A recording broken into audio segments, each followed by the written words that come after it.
Creative কম্পিউটারের পক্ষ থেকে শুভেচ্ছা। প্রিয় শিক্ষার্থী, মনে করি জরুরি ভিত্তিতে আপনার কোনো ছবি অথবা ডকুমেন্ট আপনি কারো কাছে পাঠানোর প্রয়োজন হলো।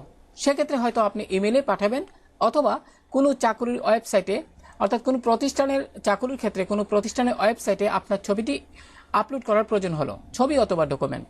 তো প্রিয় শিক্ষার্থী, সেক্ষেত্রে আপনি কি করবেন? অবশ্যই আপনার ছবি অথবা ডকুমেন্টকে আপনি স্ক্যানারের মাধ্যমে কম্পিউটারে ইনপুট করে তারপর আপনি এটি ফটোশপের মাধ্যমে এডিট করে তবেই আপনি ইমেলে অথবা ওয়েবসাইটে আপলোড করবেন। তো প্রিয় শিক্ষার্থী, যদি আপনার কাছে কোনো স্ক্যানার না থাকে তখন আপনি কিভাবে করবেন? হ্যাঁ প্রিয় শিক্ষার্থী, স্ক্যানার ছাড়াও কিন্তু আপনি আপনার ছবি অথবা ডকুমেন্টকে খুব সহজেই আপনি আপনার ওয়েবসাইট অথবা আপনার ইমেলে পাঠাতে পারবেন যেখানে পাঠানোর প্রয়োজন। তো এজন্য আপনার একটি স্মার্টফোন তো এখন সবারই আছে, আপনার স্মার্টফোনের মাধ্যমে একটি ছবি তুলবেন। যেমন আমি আপনাদের এখানে আমার এইরকম একটি ছবি আমি এখানে তুলে আমি মোবাইল ফোনের মাধ্যমে এই ছবিটি তুলে এখানে ফটোশপে অ্যাক্টিভ করেছি।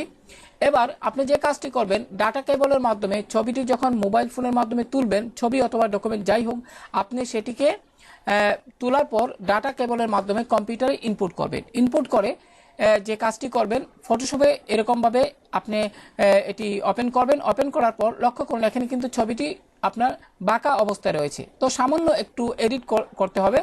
লক্ষ্য করুন এর জন্য আপনি যে কাজটি করবেন, এখানে ছবিটি এখানে লক্ষ্য করুন লক অবস্থায় রয়েছে ছবিটির যে লেয়ারটি, সেক্ষেত্রে মুভ টুলে ক্লিক করুন এবং মুভ টুলে ক্লিক করার পর এখানে এই যে প্রথমে মুভ টুলে ক্লিক করবেন, তারপর এখানে যে লেয়ারটি রয়েছে এখানে ডাবল ক্লিক করুন, তারপর যে উইন্ডোটি আসলো সেক্ষেত্রে ওকে বাটনে ক্লিক করুন, ফলে লেয়ারটি আনলক হয়ে যাবে।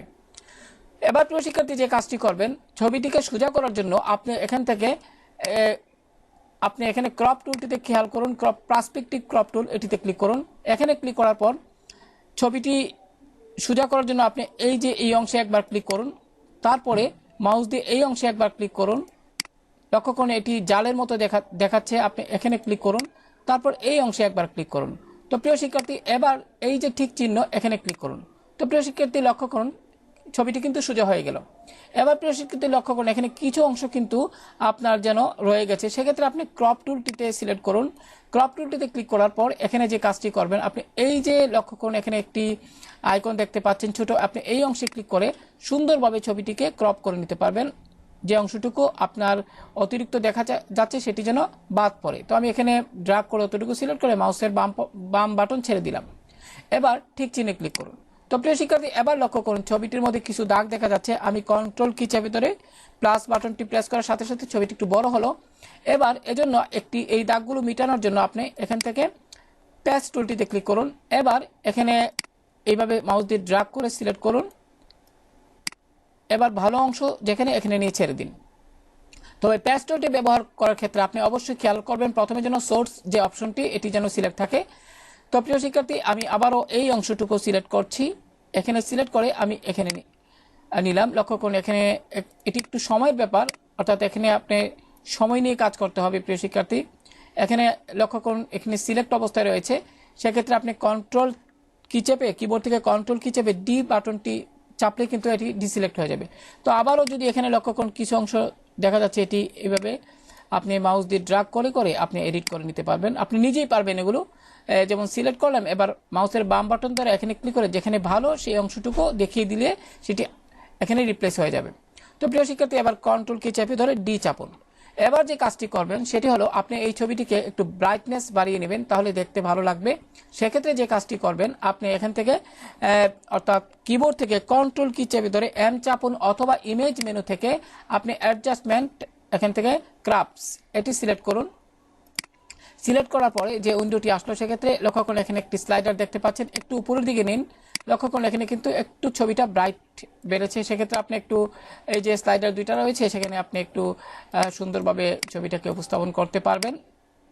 যারা ফটোশপের কাজ জানেন তারা অবশ্যই এই বিষয়টি করতে পারবেন। তো আমি এখানে তারপরে দেখালাম, ওকে বাটনে ক্লিক করুন।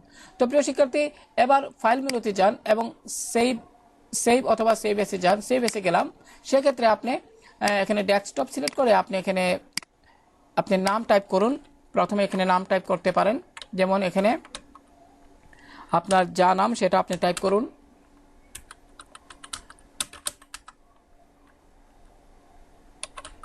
তো প্রিয় শিক্ষার্থী, এবার সেভ এজ টাইপ থেকে আপনি জেপিজি ফরম্যাটটি সিলেক্ট করে দিন। লক্ষ্য করুন এখানে জেপিইজি এটি সিলেক্ট করে আপনি ডেস্কটপ সিলেক্ট করে এখন আপনি সেভে ক্লিক করুন। এবার যে উইন্ডোটি আসলো সেটি কিন্তু খুবই গুরুত্বপূর্ণ, কেননা আপনি যদি ইমেলে পাঠাতে চান তাহলে কিন্তু এখানে লক্ষ্য করুন ছবিটির যে বর্তমান সাইজ দেখাচ্ছে 180.6K, মানে 180.6 কিলোবাইট। কিন্তু আপনি যদি ইমেলে পাঠাতে চান তাহলে অনায়াসে এটি ইমেলে পাঠাতে পারবেন। কিন্তু আপনি লক্ষ্য করুন এখানে যদি একটু আমি বড় করে নিচ্ছি ফাইলের, এখানে লক্ষ্য করুন স্মল ফাইল আর এখানে লার্জ ফাইল।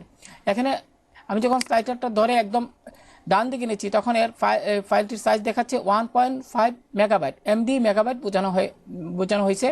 তো প্রিয় শিক্ষার্থী, ইমেলে পাঠাতে গেলে সাধারণত কোনো ছবি বা ডকুমেন্ট আপনি যখন পাঠাবেন তখন এটি কমপক্ষে 25 এমবির ভিতরে হতে হবে, বিষয়টি খেয়াল রাখবেন।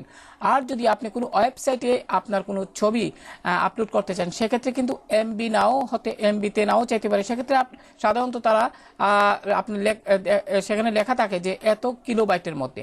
তো মনে করি আপনি এটি স্লাইডারটি কিলোবাইটের মধ্যে, যেহেতু আমি এখানে মিডিয়াম করে দিচ্ছি। লক্ষ্য করুন এখানে 177.1K, মানে 177.1 কিলোবাইট ছবিটির সাইজ বর্তমানে। সেক্ষেত্রে অবশ্যই প্রিয় শিক্ষার্থী, ওয়েবসাইটে যদি আপনি আপলোড করতে চান ওকে বাটনে ক্লিক করতে হবে। আর যদি ইমেলে পাঠাতে চান তাহলে একদম লার্জ যে আপনার যে সাইজ সেটি আপনি করে নেবেন। তো প্রিয় শিক্ষার্থী, যাই হোক, মনে করে আপনি ওয়েবসাইটে আপলোড করতে চান, সেক্ষেত্রে আমি এখানে মিডিয়াম করে দিচ্ছি, তারপর ওকে বাটনে ক্লিক করুন। এবার আমি যদি একটু মিনিমাইজ করি ফটোশপ উইন্ডোটিকে, লক্ষ্য করুন প্রিয় শিক্ষার্থী এখানে কিন্তু আমার এই ছবিটি, এডিট করা ছবিটি দেখা যাচ্ছে। আর এটি হলো আপনার মোবাইলে তোলা ছবিটি, আর এটি হলো এডিট করার পরের ছবিটি। তো আশা করি প্রিয় শিক্ষার্থী আজকের এটি যাদের স্ক্যানার নেই তারা খুব সহজে কিন্তু মোবাইলের মাধ্যমে স্ক্যানারের এই কাজটি করে নিতে পারবেন। তো ভালো থাকুন সবাই, আল্লাহ হাফেজ।